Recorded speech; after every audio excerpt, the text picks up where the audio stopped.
Thank you for taking some time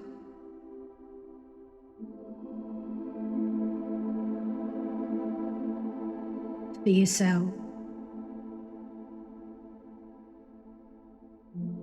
And before you begin, to dominate this experience,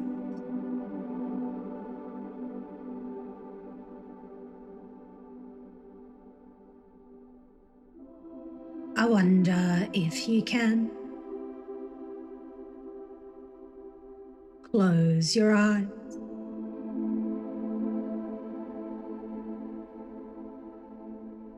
and take a deep breath in.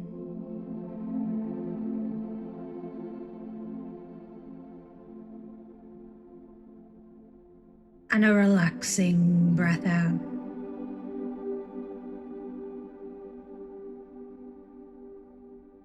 As you go deeper into this experience,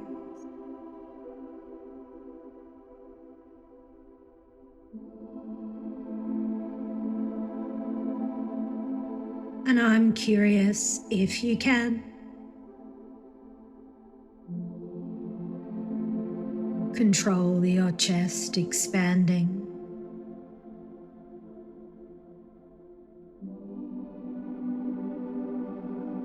and relaxing,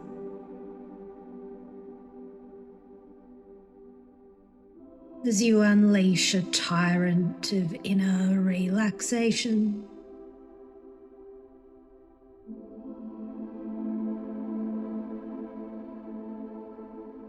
Perfect.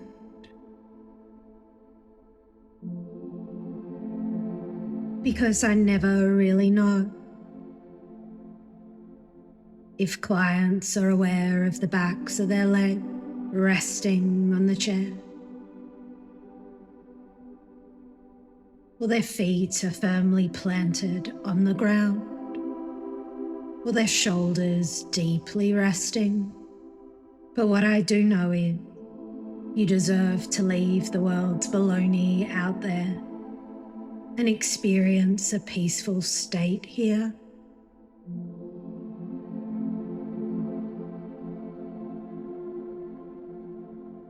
And as you know, your body is roughly 70% water,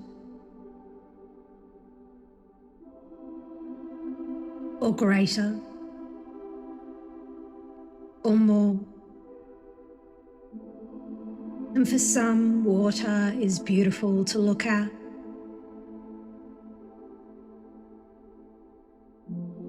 For others, it's a holy or spiritual experience. And while you're here, breathing this breath, and in return, exchanging it with the atmosphere, which in turn will help plants grow. The same air that's been here for hundreds and thousands of years will be here for hundreds of years more. But the truth is, your electrical potential to enrich life is unknown.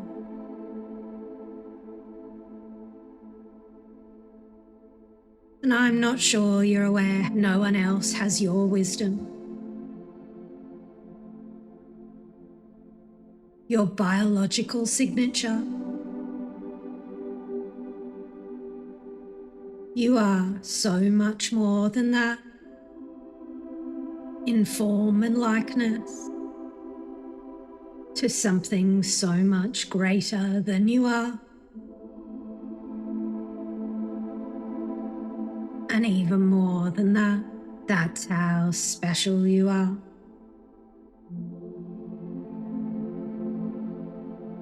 And in the past, you've had a fear of birds, drones, both, or something else. The good news is, what people love about hypnosis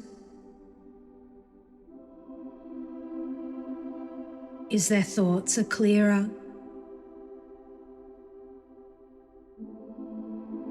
more detached, distant, and things change.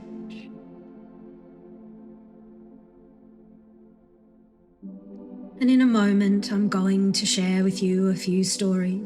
And at first, you might be thinking, why am I sharing with you these stories? But your subconscious mind will be listening and do something wonderful for you a little later on. But first, I wonder if you can imagine you have a ball in your right hand, about the size of a tennis ball. Perfect. And if you could send all of your feelings, emotions, things you don't need into that ball now.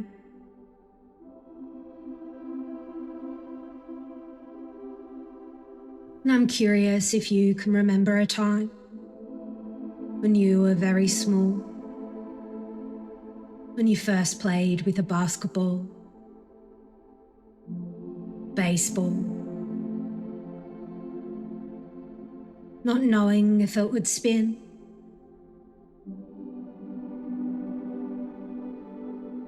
This way, that way, this direction, that direction, that funny direction.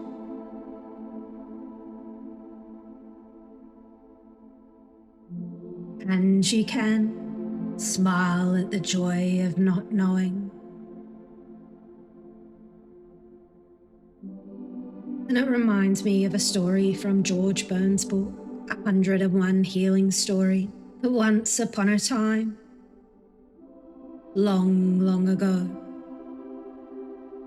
a monster slayer learned how to handle the force. His father was a deity who wanted the world to be free of monsters. And this man came to Earth, married a woman and left Earth when she became pregnant. And the child grew into a self-sufficient young man. He went looking for his father where he encountered challenges, hazards, each strengthening and enhancing his capability. Eventually he found his father, and his father was pleased he had a son, and took him on a mission to free the world from monsters, and gave him a magical bow and arrow. He hadn't gone far before he bumped into the monster for hunger. Prepare yourself to die. You've been causing my people to be hungry. And the monster looked him in the eye and said, is that what you really want? Without hunger, the world would have no desire to hunt for their food and survive. The young warrior saw the truth in what he said and befriended the monster. Next came the monster of winter, and he raised his magical bow and said, you bring cold and darkness into people's lives. You make people shiver. I must destroy you. Yes, what you say is true, said the monster, but I also bring rain, fill your rivers, water your crops, and without me there is no spring. You would have no food, no clothes, no mate to reproduce.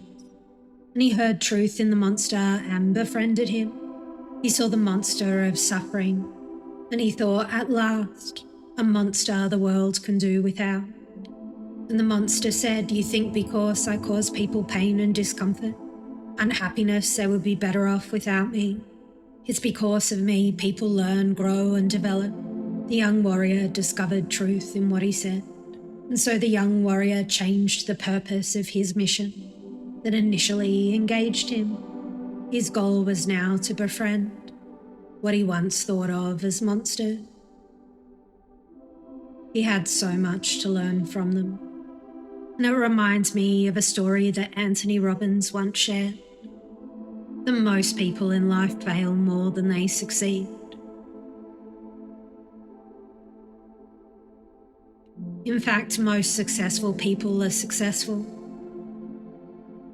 because they've failed more than anybody else. And I don't know if you have to think about baseball, because in baseball, a Hall of Famer, someone who's still the best in the world at what they do, in the area of baseball, fails 7 out of 10 times. And I don't know if it makes you imagine being the best in the world, how life would feel only being successful 30% of the time.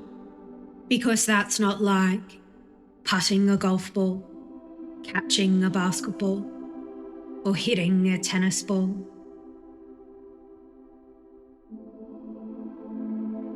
But for baseball, the fact is, they only succeed 30% of the time.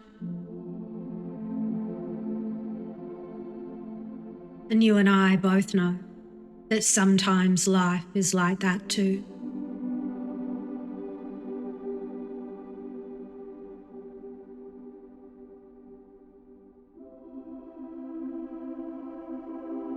But the truth is, I really don't know why.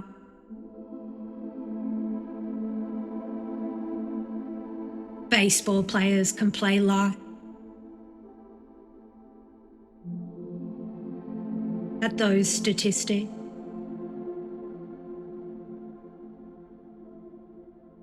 I don't know if they think what is possible versus what's probable.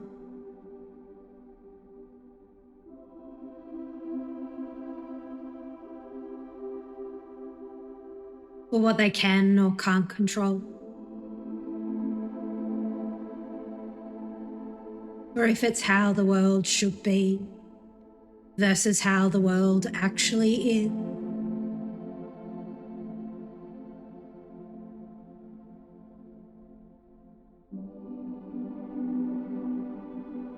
But what I do know is, there once was a time when we all enjoyed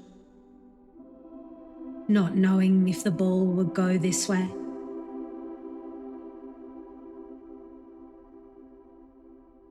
That way. And you can allow that relaxed, comfortable feeling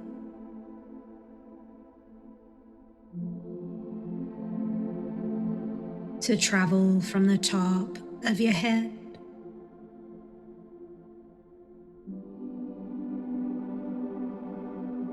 to the tips of your toes.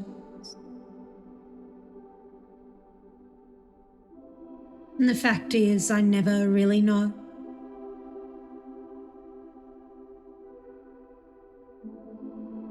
If clients are capable of giving themselves this experience.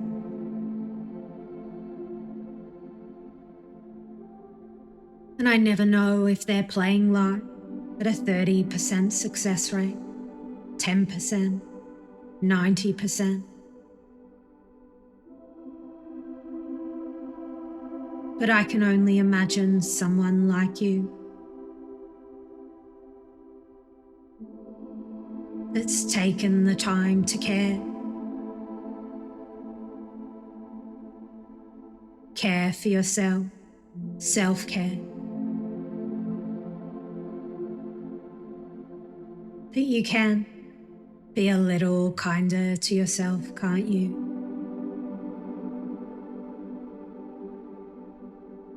Now, I don't know if you can remember a time when you were very small, when you learned how to start to influence the ball, guiding it here,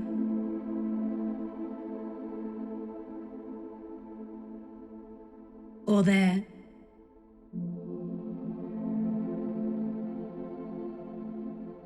Controlling the ball,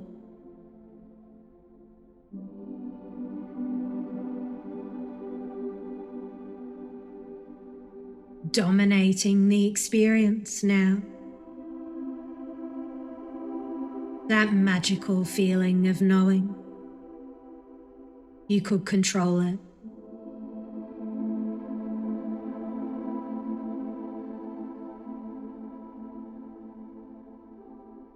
That sweet spot.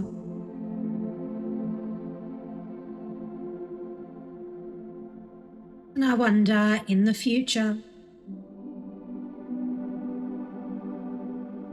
10 years from now, 20 years,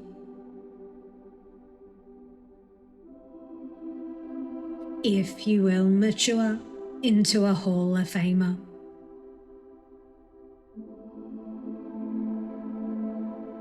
But if you could see it in the crystal ball in your right hand now,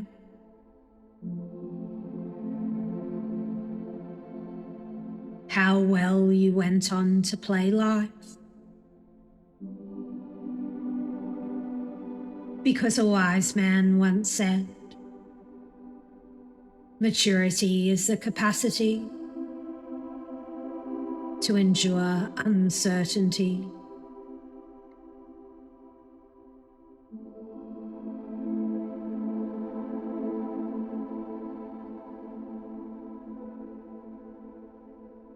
And I wonder how that will feel. How you did it.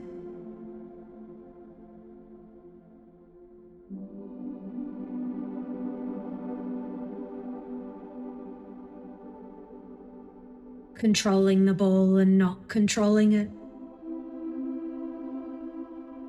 All at the same time.